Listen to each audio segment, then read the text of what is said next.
Hello friends, how you guys doing? So just real quick, remember one of the keys to this YouTube channel is interaction. And I'd like some subscriber questions if you don't mind. Sometimes it's hard early in the morning, coffee hasn't kicked in yet, to think of a topic. So just remember, one of the themes that we do are subscriber questions. You can open up any of these videos, this or any other one, and simply leave your question in the comments. I'm a one-man show, so I get notified and take a look at those. To date, I've been able to answer all the subscriber questions within 48 to 72 hours, so thank you very much. Also, if you haven't seen, both on Facebook, LinkedIn, and even Twitter now, I'm posting the selfies that you all are sending me, which are tremendous. I really like those. I simply now have created a tagline, "Another journey started," kind of feeding off the theme of the book, which is fun and outstanding. And lastly, those 5-star Amazon reviews, I think I checked this morning, we're up to 46. Greatly appreciated. If you read the book, you like it, do me a favor, just leave a quick 5-star review. It could even be as simple as, great book. Amazon has an algorithm. I'm a self-published author, and all of your reviews make a difference. So on to the theme of this video. I thought I would talk about something I did well and maybe a mistake I made in the beginning. And again, I kind of flipped through my book this morning and to come up with this topic. So the first thing is kind of where I spent my time, right? This is the mistake. When I look back at what I was doing those first couple of years, I was spending too much time in Excel. I thought the answer to real estate investing lied inside of an Excel spreadsheet.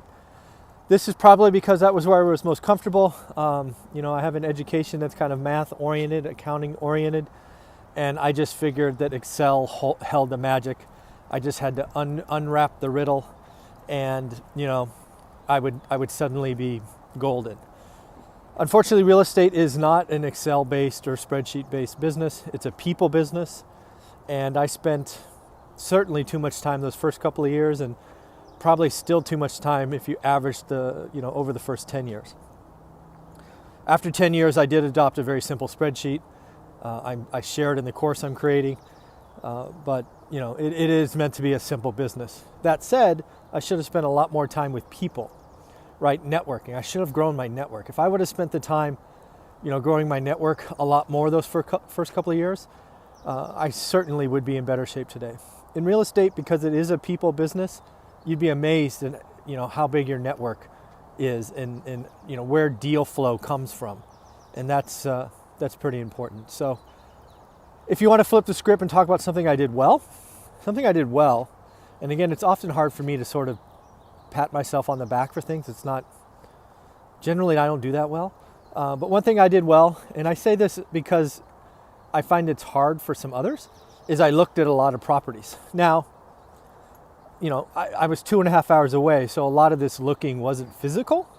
We did go at least monthly or every couple of weeks, but it was online, right? I would spend, probably more than 90 minutes a day for the first year or two, just devouring data online. And by data, I don't mean, I was buying lists or anything. I was simply going record by record in the MLS, zip code by zip code, property by property, just trying to get a feel, trying to get comfortable.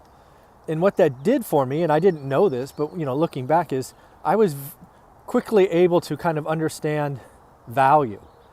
I could understand a bad deal, right? Something that I thought was overpriced, certainly overpriced as a rental. I could understand where the average was, and that was most listings. And then I started to understand what a good deal was, right? Maybe there was some margin. And what really came to me later was how to find a great deal. And that was pretty cool, right? And I still have that today. Once you sort of build that muscle memory, you have it, right? It goes up and down with the cycle. You have to adjust for price appreciation and all of that, rent appreciation. But that muscle memory that you built by looking at lots and lots of listings, even in Realtor.com or Redfin or Zillow or whatever it is, you just start to learn and it just starts to absorb. So one thing I did well, I got up early, right? I sacrificed sleep and I looked every day. And if I'm honest with you, I looked twice a day. once in the morning and once in the evening. And if I was traveling or at a, out in a hotel, I'd spend an extra couple hours, just devouring stuff. So in the end, this video is about what I did well, which is I looked at a lot of property. I started to be able to answer the what's a bad deal, what's an average deal, what's a good and great deal. And then what I did wrong is I spent too much time in Excel. I thought Excel held the magic. It doesn't. I think the deal evaluation, or whatever you want to call that spreadsheet, the simpler the better. It shouldn't be hard. This is not a hard business.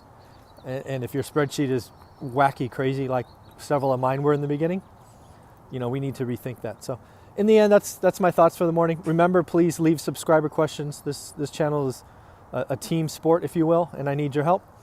Go ahead and hit subscribe. Do me a favor and share these videos. We got to grow the channel a little bit more, and I greatly appreciate everything you do. All right, have a great day.